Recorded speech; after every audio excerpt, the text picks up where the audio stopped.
하나님 말씀 보겠습니다. 사사기 6장 11절입니다.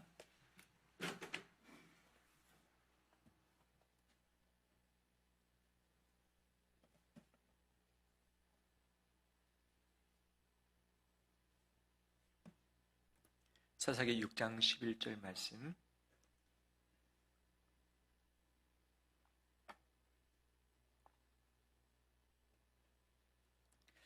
16절까지 한 절씩 교독하겠습니다. 여호와의 사자가 아비에셀 사람 요아스에게 속한 오브라에 이르러 상수리 나무 아래에 앉으니라. 마침 요아스의 아들 기브드온이 미디안 사람에게 알리지 아니하려 하여 밀을 포도주 틀에서 타작하더니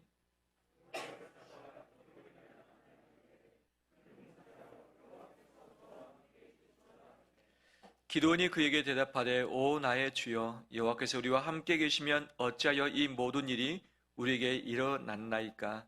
또 우리 조상들이 일찍이 우리에게 이르기를 여호와께서 우리를 애굽에서 올라오게 하신 것이 아니냐 한 그 모든 이적이 어디 있나이까.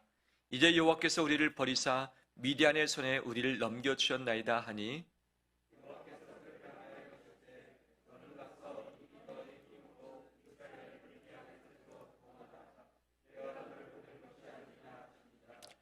그러나 기드온이 그에게 대답하되 오 주여 내가 무엇으로 이스라엘을 구원하리까. 보소서 나의 집은 므낫세 중에 극히 약하고 나는 내 아버지 집에서 가장 작은 자니다 하니 여호와께서 그에게 이르시되 내가 반드시 너와 함께 하리니 내가 미디안 사람 치기를 한 사람을 치듯 하리라 하시니라. 아멘. 주의 이름으로 축복합니다. 서로 인사 나눌까요? 잘 오셨습니다. 축복합니다.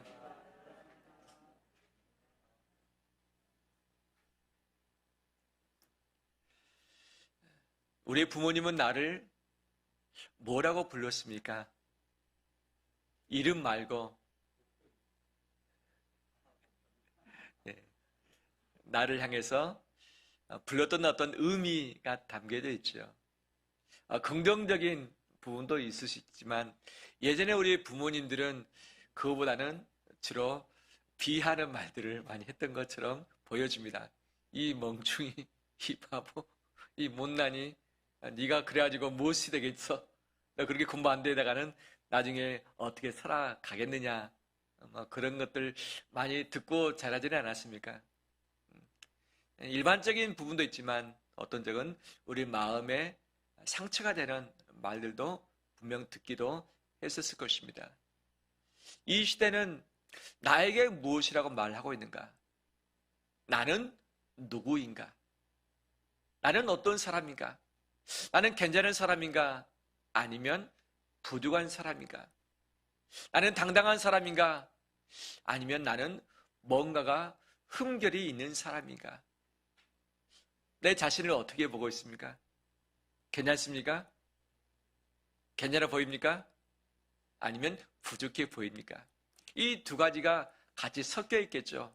어느 것이 더 많은가의 차이는 있겠지만 이 갈등 속에서 좋게 보이면 마음도 좋지만 내 자신이 하찮게 생각이 되어지고 아무것도 아닌 것처럼 보여지면 왠지 우울해지고 움츠러들 수밖에 없는 거죠.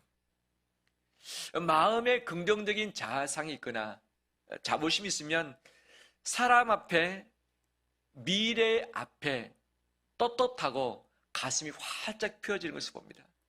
그런데 그렇지 못할 때는 가슴이 오그라지고 그 다음에 마음의 포부가 작아지고 긍정적이보다는 부정적으로 삶을 비관하게 되어지는 것이죠. 사람을 볼 때에 처음에 볼 때 참 좋은 사람이다, 긍정의 부분, 장점을 찾는 분이 있는가 하면 또 어떤 사람은 상대방에게 있어서 단점과 부정적인 부분을 빨리 캐치하면서 그것을 가지고 첫인상을 결정하려고 하는 부분도 있죠. 나는 어떤 시각을 가지고 있나요? 오늘 본문에 하나님께서 기드온에게 주셨던 새로운 자아상이 있습니다. 하지만 기드온은 그 자아상에 응답하지를 못했습니다. 하지만 기드온이 그랬을지라도 하나님께서 말씀하신 그 자아상이 기드온의 본래의 모습인 것이죠. 우리나라가 군사 대국입니다. 그렇죠? 핵을 빼고서 나머지 가지고 비교한다면 세계 몇 번째 정도입니까? 우리 군사력이 10위 안에 들죠. 엄청납니다. 우리 GDP, GNP가 몇 위 정도 됩니까? 10위에서 12, 3위에 랭크되지 않습니까? 우리가 여권을 가지고 해외에 나갈 수 없는 그런 형편이지만 우리나라 국적을 가진 그 여권을 가지고 갈 수 있는 나라가 상당히 많이 있죠. 별도의 심사를 하지 않고서. 근데 몇 나라를 갈 수 있겠는가를 통계를 봤을 때 이 전 세계 한 220여 개국이 있습니다. 우리나라 여권 패스율이 몇 등 정도 될까요? 상위 1, 2등입니다. 세계에서는 우리 한국을 신뢰할 수 있는 나라, 한국 사람은 피해를 주지 않는 사람이라는 것이 전 세계에서 다 인정하고 있지 않습니까? 얼마나 놀랍습니까? 괜찮죠? 근데 우리나라 사람은 우리 자신을 어떻게 생각했을까? 세계가 K-팝에 대해서, 그 다음에 드라마, 영화, 음식, 옷, 한류 문화가 지금 전 세계를 확 지배하면서 확장되어 가고 있지 않습니까? 얼마나 대단합니까? 그렇지 않습니까? 근데 나는 우리는 우리 한국 사람을 어떻게 생각하고 있는가? 세계 사람들이 보는 수준만큼이나 우리는 우리 자아상에 대해서 긍정치 못하고 있는 것을 보게 되어지죠. 객관적으로 봤을 때 우리나라 좋은 나라입니다. 우리 한국 사람 너무 귀한 사람들입니다. 훌륭하고 멋지고 부지런하고 뛰어난 존재임에는 틀림없습니다. 맞습니까? 나는 어떻습니까? 뛰어난 인물, 멋진 인물, 대단한 인물 맞지 않습니까? 우리 옆에 사람 한번 얼굴 볼까요? 정말 대단하죠. 정말 놀랍죠. 예. 세계에서 인정해주는 한국 사람입니다. 사사시대에 이스라엘 백성들은 참 많은 고난 가운데 있었습니다. 이웃나라인 미디안이 동맹국과 함께 쳐들어와서 추수 때만 되면 추수물을 다 뺏어 가버린 거죠. 마치 일제가 우리나라에 이 모든 것들 약탈해 갔던 것처럼 가축을 키워서 이것 가지고 살아가고 있는데 가축들을 다 뺏어 가버리고 맙니다. 사람들 못 살게 하다 보니까 이들이 제대로 된 성에서 살아야 할 텐데 살지 못하고 산으로 굴로 들로 피신해서 조용히 사는 거죠. 6.25 전쟁 때에 빨치산이 우리나라 곳곳에서 활동했을 때 우리나라 사람들이 마음 편하게 살지 못한 때가 있지 않으셨습니까? 그들이 삶의 궁핍이 있었습니다. 두려웠습니다. 그런데 이번에는 이제 미디안 연합군이 작정하고 이스라엘 가운데 들어옵니다. 이제 아예 쓸어버리려고. 얼마나 힘든 시대입니까? 모두가 다 마음이 움츠러들고 있고 걱정과 염려가 가득하고 있습니다. 그 중에 한 사람 기드온이 어떤 삶을 살았는가? 오늘 본문의 11절에 딱 이렇게 표현이 되고 있습니다. 여호와의 사자가 아비에셀 사람 요아스에게 속한 어브라에 이르러 상수리 나무 아래에 앉으니라. 마침 요아스의 아들 기드온이 미디안 사람에게 알리지 아니하려 하여 밀을 어디서 타작하죠? 포도주 틀에서 타작하더니.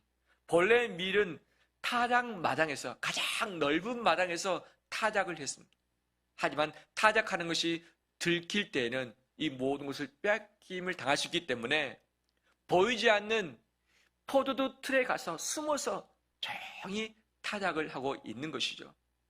이스라엘 여느 사람들이 다 두려움 가운데 있던 것처럼 기드온도 그런 두려움 가운데 있었던 것을 보게 되었습니다. 그런데 그러한 기드온에게 여호와의 사자가 찾아왔습니다. 무엇이란 말 하는가? 12절에 함께 읽겠습니다. 여호와의 사자가 기드온에게 나타나 이르되 큰 용사여 여호와께서 너와 함께 계시도다 하매 아멘. 기드온에게 뭐라고 지칭합니까? 호칭합니까? 큰 용사여. 큰 용사. 다른 번역서에서 보면 영웅이라 표현하고 있고 스트롱맨, 강한 사람, 힘센 용사, 힘센 장사, 용맹스러운 용사여라고 호칭을 했던 거죠. 내 기드온이 정말 용맹스러운 사람이었는가?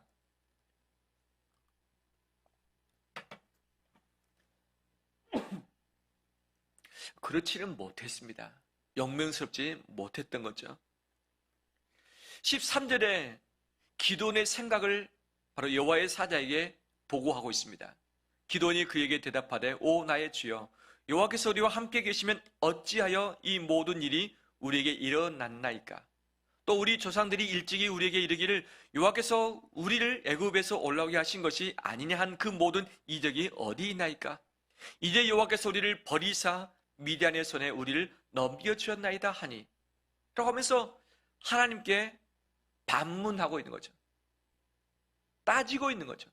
하나님 함께 계시다면 왜 우리가 이 모양 이 꼴입니까? 왜 미디안에게 우리를 버리십니까? 이 애굽 땅에서 우리 민족을 이끌어낸 그 하나님의 이적은 어디 갔습니까? 하나님이 살아계시다면 우리를 좀 어떻게 해야 되지 않겠습니까? 라고 하면서 하나님을 오해하고 있습니다.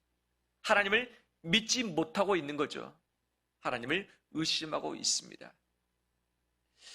이 겉으로 보여지는 상황도 좋지 않지만 기드온의 신앙에 있어서도 문제가 분명 발생하고 있음을 보죠.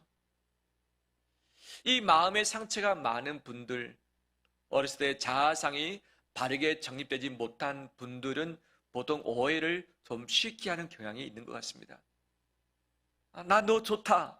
그런데 좋은 것을 그냥 받으면 되는데 제가 왜 나를 좋아하지? 내게 뭐 원하는 거 있는가? 나중에 그 사람 마음 바꾸면 어떻게 되지? 이상한 상상을 해서 그 사람의 순수한 마음을 잘 받지 않는 경향이 있죠. 갑자기 선물을 줬어요. 너무 감사하다. 너무 기쁘다. 하면서 이 감격을 가지고 나중에 기회 있으면 나도 선물해야지. 참 저 좋은 사람이구나라고 생각하면 참 되는데 선물을 받았을 때 왜 줬지? 내게 무엇을 원하는가? 나도 뭔가를 줘야 할 텐데 이것저것 내게 뭔가를 또 요구할까? 왜 이것을 줬지? 난 이것을 좋아하지 않는데 나를 비꼬기 위해서 이것을 줬을까? 수많은 생각들을 하는 거죠. 마음이 깨끗한 분은 그리면 그린 대로 예쁜 그림 그려지지만 쪼그라든 분은 그림을 그려도 이 그림이 왜곡되어서 보여지게 되는 것이죠.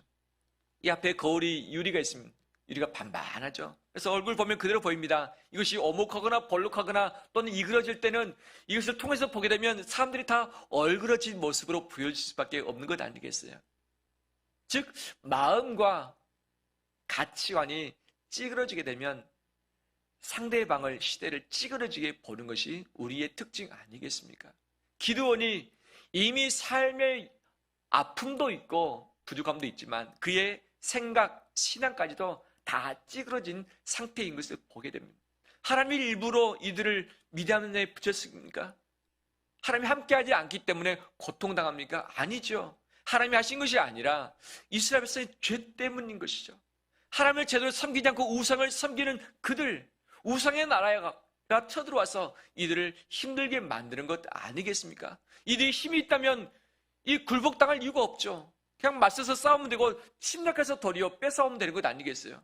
침략한 것도 본인 책임, 하나님을 제대로 섬기지 않고 우상을 섬긴 것도 본인들 책임. 근데 이 책임을 누구한테 전가하고 있습니까? 하나님께 전가를 하고 있는 거죠. 우리 삶에 있어서 하나님께 원망스러운 일 있습니까? 없습니까? 솔직히 있지요. 하나님께 따지고 싶은 때가 있습니까? 없습니까? 있지요.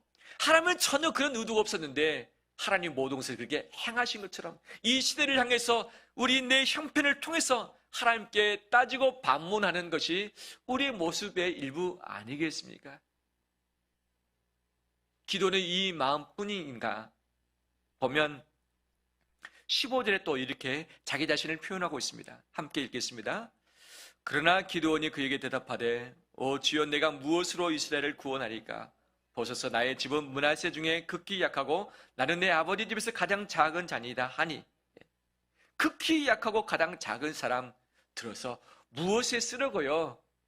좀 선택하시려면 좋은 감은 힘센 사람, 이름 있는 사람 좀 쓰시지. 저는 므낫세 집안입니다. 즉 변방에 있는 지파입니다. 우리 아버지 집도 역시 가문도 이 별 볼 일 없는 가문 아닙니까? 저는 그렇게 작은 자일 뿐입니다. 저 이거 일 못합니다.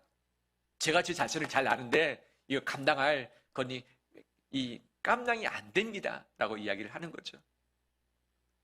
근데 실제 므낫세 지파는 좀 작은 지파는 맞습니다.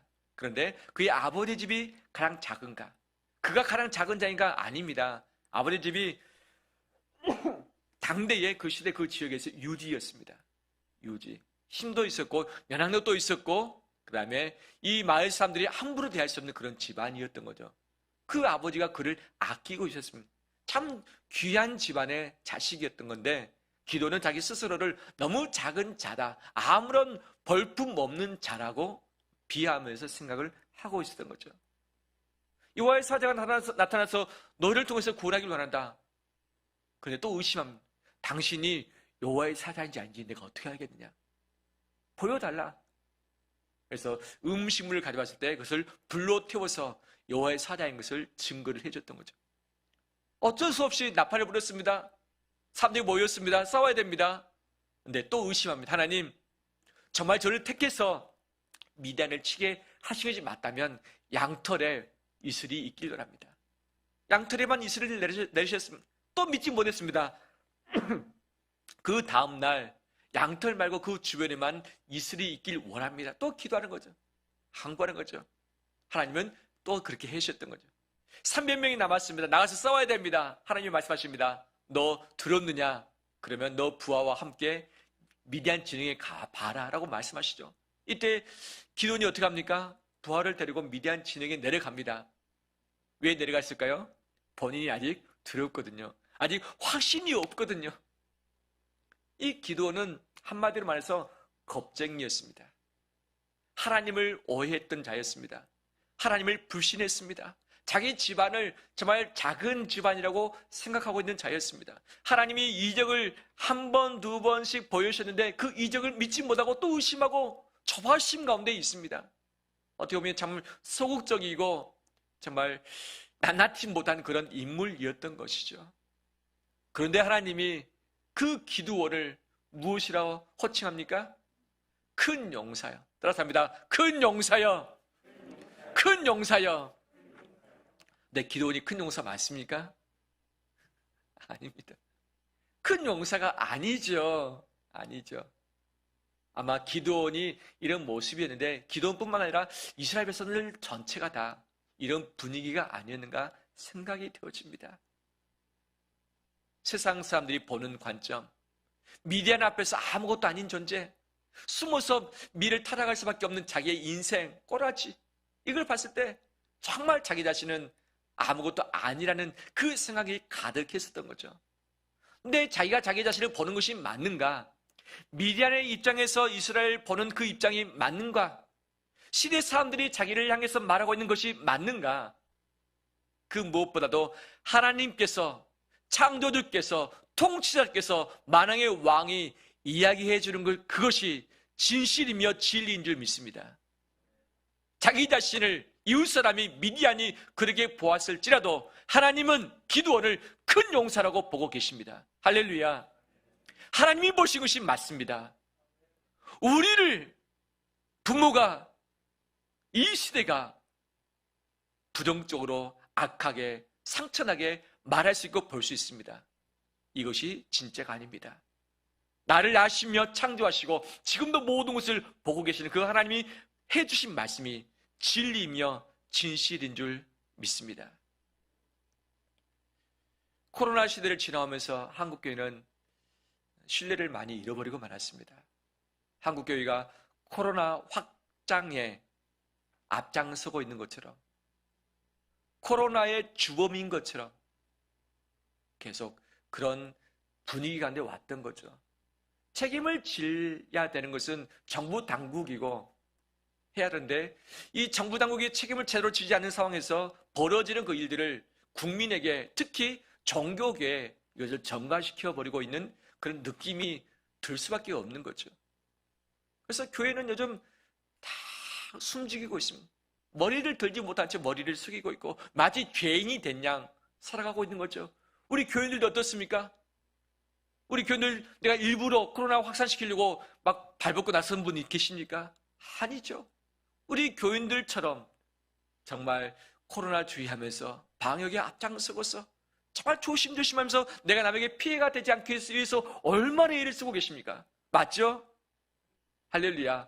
그러면서 서로에게 격려의 박수 한번 드리십니다.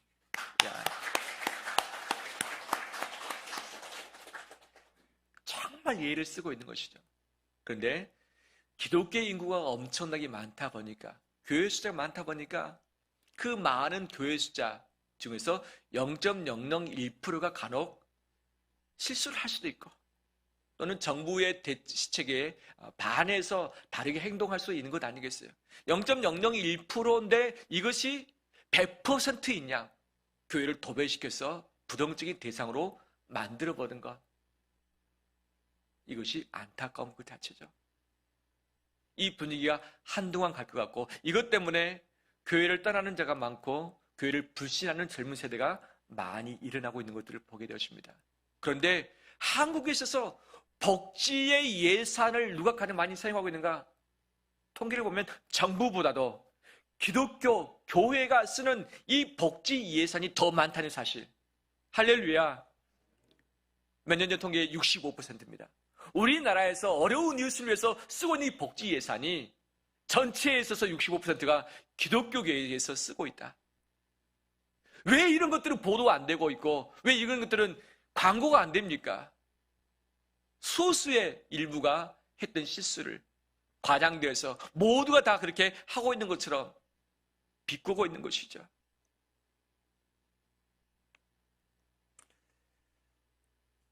이 시대가, 정부가, 또는 그 뒤에서 조장하는 사탄이 그러게 한다 할지라도 우리의 자아상은 하나님 말씀하신 것이 맞습니다. 우리는 소중한 하나님의 자녀입니다. 예수 그리스도의 핏값으로 사신 그런 존귀한 인물들입니다. 죄 없는 교회는 예수 그리스도의 몸입니다. 예수 그리스도의 영광입니다. 이 영광을 그 어떤 누구도 밟을 수 없습니다. 우리 안에 생명은 그 어떤 누구도 뺏어갈 수 없습니다. 예수 그리스도의 존귀함, 그 귀한 보화 같은 그분이 계시기에 나도 존귀하며 바로 우리 교회가 영광스러운 공동체임을 믿습니다. 미디안이 7년 동안 그렇게 만들어버린 것이고, 기도는 이것에 길들여져서 본인 스스로 그렇게 생각해버린 것이죠. 하지만 기도는 전혀 그런 사람이 아닙니다. 하나님 보시기에 큰 용사였습니다. 그러면 왜 큰 용사였을까? 그의 집안이 좋은 집안이었을까? 정말 좋은 집안이라고 한다면 유다 지파의 감은 좋은 예루살렘에 살고 있는 집안이 최고의 집안일 것입니다.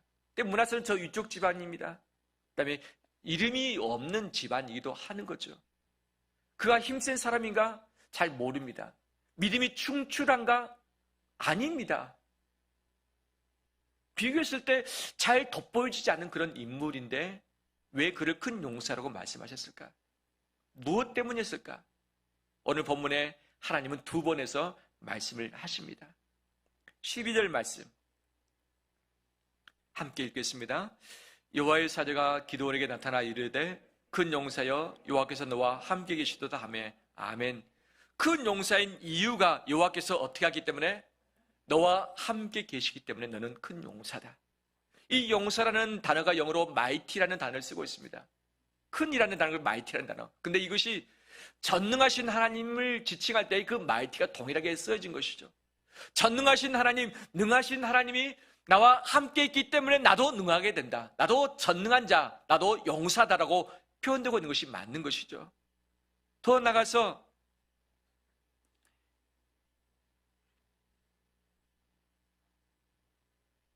말씀을 제가 놓쳤습니다. 16절 말씀. 여호와께서 그에게 이르시되 내가 반드시 너와 어떻게 하리니? 함께 하리니. 이 기도라고 말하면서 다른 약속을 해주지 않습니다.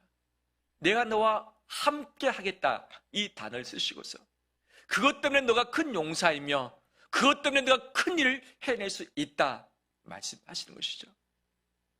군대를 더 보내주겠다, 좋은 무기를 더 주겠다, 너를 도울 수 있는 좋은 모사, 전략가를 붙여주겠다.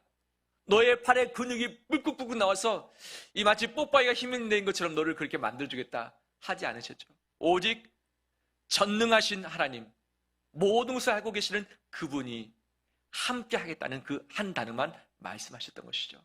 그것 때문에 큰 용사가 되었습니다. 그 만왕의 왕 창조주께서 우리와 함께 계신 줄 믿습니다. 함께 예배하고 있는 우리 성도와 함께 계신 줄 믿습니다. 내 안에 예수 그리스도의 생명이 있습니다. 예수 그리스도의 이름의 능력과 권세가 있습니다. 이미 성령으로 말미암아서 이 권능을 우리 모두에게 한 사람 한 사람에게 부여해 주셨습니다. 내 능력이 아닙니다. 하나님의 능력입니다. 바로 나는 하나님의 사람입니다. 하나님의 영맹스러운 용사입니다. 이것을 다시 한번 내 가슴에 새기길 원합니다. 이것으로 다시 무장하길 원합니다. 할렐루야. 그러면 왜 하나님은 기도원과 함께 계시사 그를 큰 용사 되게 하셨는가? 그 이유가 무엇인가? 14절에서 말씀을 하고 있습니다. 14절 말씀 함께 읽겠습니다. 여호와께서 그를 향하여 이르시되 너는 가서 이 너의 힘으로 이스라엘을 미디안의 손에서 구원하라. 내가 너를 보낸 것이 아니냐 하시니라. 아멘. 너의 힘으로 이스라엘을 구원하라. 너가 두려워하는 그 미디안의 손에서 너뿐만 아니라 이스라엘 민족을 구원해내라 라고 말씀하시죠. 그런데 기드온이 이 말 듣습니까? 안 듣습니다. 믿지 못합니다. 하지만 하나님은 어떻게 해서든지 이 기도를 통해서 그 일을 성취해 주셨습니다. 바로 이것을 위해서 큰 용사라고 말씀하시고 그에게 힘과 능력을 부여하셨던 것이죠. 하나님이 나와 함께 하신 이유가 있습니다. 나를 위한 것도 있지만 하나님의 목적을 위한 것임을 믿습니다. 그러면 나를 향하신 그 큰 목적은 무엇일까? 우리가 놓치지 말할 하나님의 목적은 무엇일까? 세 가지로 말씀드리길 원합니다. 첫 번째, 복음입니다. 두 번째, 사랑입니다. 세 번째, 공동체입니다. 우리는 복음을 위해서 부름을 받았고 복음을 위해서 보냄받은 자입니다. 복음은 예수 그리스도시며 그분의 십자가와 부활입니다. 이 복음 전파를 위해서 나를 구속하시고 십자가에서 구원하시고 부활의 소망을 주셨습니다. 다시금 우리 심령을 세상에 주는 메시지 눈빛이 아니라 복음으로 무장하고 이 복음으로 힘있게 나가서 증거하는 우리 되길 간절히 소망합니다. 이것이 내가 살아있는 증거이며 하나님이 함께 계시는 목적인 줄 믿습니다. 두 번째, 사랑입니다. 하나님이 이스라엘 백성들을 치시고 멸망시키신 두 가지의 이유가 있습니다. 그것은 무엇이냐? 왜 나를 온전히 섬기지 못하고 왜 우상을 겸해서 섬겼느냐? 이것이 내가 너희를 치울 수밖에 없는 이유다라고 말씀하시고, 또 하나는 왜 너희 중에 있는 고아와 과부와 나그네를 방치했느냐? 그들이 울고 있다. 그들이 탄식하고 있다. 이 소리가 내게 들리는데 그 책임이 바로 너에게 있지 않느냐? 내가 그들을 돌봐라 했는데 왜 그들을 함부로 그냥 뒀느냐? 이것 때문에 내가 너희를 치지 않을 수 없다. 하나님께서 아끼시는 지극히 작은 자들이 있는데 하나님의 백성을 통해서 그들을 돌보길 원하시는데 돌보지 않은 그 책임이 있다는 것이죠. 즉 우리를 이 땅에 남겨두신 이유가 무엇인가? 하나님의 목적이 무엇인가? 예수 그리스도께 받은 그 사랑을, 그 은혜를 바로 이 시대의 사람들에게 흘려보내주는 데 있음을 믿습니다. 지극히 작은 자, 가진 것이 없는 자, 부족한 자, 마음이 연약한 자, 그들을 붙들어주고 세워주고 살려주는 것이 우리의 임무 아니겠습니까? 근데 이 시대의 분위기는 뭡니까? 사람을 어떻게든지 죽이려고 합니다. 못 잡아먹어서 안달입니다. 비판하지 못해서 안달입니다. 칭찬은 없어지고 격려와 위로는 사라지고 모든 매스컴의 분위기가 서로 간에만 찢고 찌르고 상처받고 이것이 반복하는 것 아니겠습니까? 하나님의 귀한 모양으로 만들어진 사람을 하나님의 이름 때문에 모여진 공동체가 하나 되지 못하고 갈기갈기 찢겨지면서 난장판이 되고 있습니다. 사탄이 뒤에서 조장하고 있는 것이죠. 정부를 통해서 사람을 통해서 그 어떤 수많은 방편을 통해서 우리를 흔들고 대고 있는 것 아니겠어요? 바로 사랑의 물결이 다시 흐르길 원합니다. 나를 통해서, 우리 주님의교회 한국교회를 통해서 이 사랑의 귀한 물결들이 흘러가보길 원합니다. 용서하고 용납하고 이루하고 격려하면서 붙들어주면서 안아주는 이 시대를 만든 것이 우리에게 주어진 목적 아니겠습니까? 세 번째, 공동체를 위한 것이죠. 예수님이 이 땅에 오신 이유가 구원을 위해서 오셨을 뿐만 아니라 교회를 세우기 위해서 오셨고, 제자들을 파송하시사 바로 교회에 세우기를 원하셨던 것이죠. 예수 그리스도의 몸을 통해서 영광받기를 원하셨습니다. 내가 있는 존재의 목적은 바로 가족 공동체를 위해서, 교회 공동체를 위해서, 사회 공동체를 위해서인 줄 믿습니다. 내게 맡기신 가족 마지막까지 내가 붙들고 세워놓길 원합니다. 교회를 우리 스스로 무너뜨리지 말고, 스스로 무장해지지 말고, 우리가 스스로 교회를 붙들고 세워주며 한국교회를 함께 세워가는 우리 되길 원합니다. 이 공동체의 힘이 큰 일을 하며 온 세계 열방 가운데 하나님의 나라를 확장하기에 힘을 부여하는 것 아니겠습니까? 복음을 위해서, 사랑을 위해서, 공동체를 위해서 나를 부르시고 큰 용사로 이 땅 가운데, 이 시대 가운데 보내심을 믿습니다. 함께 나가는 우리 되기를 소망합니다. 한 가지 더, 하나님은 두려움의 대상인 미디안을 칠 것을 말씀하십니다. 그런데 이스라엘 백성들이 가지고 있는 힘은, 숫자는 너무 적었습니다. 그런데 만왕의 왕이시며 전능되신 하나님께서 함께 하심으로 미디안을 칠 수 있도록 해주셨습니다. 우리를 흔들고 있는 악한 영들이 있습니다. 본인의 모습은 감춘 채 사람을 통해서, 시대를 통해서 우리를 흔들고 있는 것이죠. 우리 마음을 쪼그라들게 만들고 있고, 마음을 갈리하게 찢어놓고 있고, 공동체를 흐트러 놓고 있습니다. 예수 그리스도의 이름으로 대적합니다. 악한 영들 대적합니다. 우리가 본질인 복음과 사랑과 공동체를 붙들지 않고 전혀 본질 아닌 다른 것들에 붙들려서 이것 때문에 시비가 붙고 마음 상하고 갈등이 있고 고민하고, 그러면서 본질을 잃어버리는 것, 사단이 주장하는 것 아니겠습니까? 교회가, 가정이 세워져야 되는데 수많은 이유로 가정이 깨지고 교회가 흔들리는 형편 가운데 있게 되어진 것이죠. 악한 사탄을 예수 그리스도의 이름으로 대적하면서 승리하는 우리 되길 원합니다. 우리 마음 다시 무장하길 원합니다. 무장하길 원합니다. 근데 이것은 예수 그리스도의 이름과 기도 외에 힘이 나갈 통로가 없는 것이죠. 다시 영적으로 무장해서 내가 하나님의 큰 용사였음을 기억하고서 하나님의 목적을 향해서 나가는 우리 되시길 주의 이름으로 축원합니다.